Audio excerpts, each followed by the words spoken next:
అన్నిటికీ మనం పోటీలు పడుతూ ఉంటాం, పంతాలు పడుతూ ఉంటాం. మన కారు అవసరం లేదు. మన తోడెల్లుడు కారు కొన్నాడు, వెంటనే ఇంట్లో రామరావణ యుద్ధం మొదలెక్కడ. మా అక్క కొంత నాకు లేకపోతే అలాగా ఎంతవరకు బాగానే ఉన్నాం మనం. వాళ్ళు ఎవరో కొంటే మనకెందుకంటే, వాడికి అవసరమేమో కొనుక్కున్నాడు, వాడు ఈఎంఐలు కట్టుకుంటాడు, మనకెందుకు? పైగా కొనేదేమన్నా మన అవసరాలకి తగిన కారు కొంటామా? కొత్త మోడల్ కారు బ్రహ్మాండ, కొత్త మోడల్ పెడితే చాలా అవుతుంది ఇక్కడ. మొత్తం మీద వాళ్ళకంటే ఎక్కువ ఉండాలి ఈ కారు. అప్పుడు ఈ ఫోటో తీసి వాళ్ళకి పంపాలి. ఇక్కడ నీకంటే గొప్ప కారు కొన్నా. మళ్ళీ అప్పచెల్లెళ్ళు ఇద్దరు కూడా నమశివాయ, ఏం అనుబంధమో తెలియదు.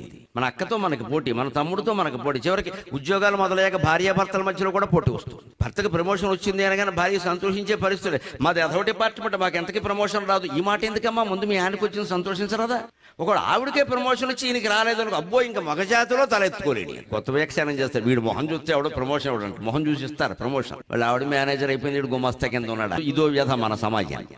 ఈ వ్యాఖ్యానాలే పాడు చేస్తున్నాయండి. మనకి కాపురాలు తక్కువ, కామెంటరీలు ఎక్కువ. ముందు కామెంటరీ మానేయాలి.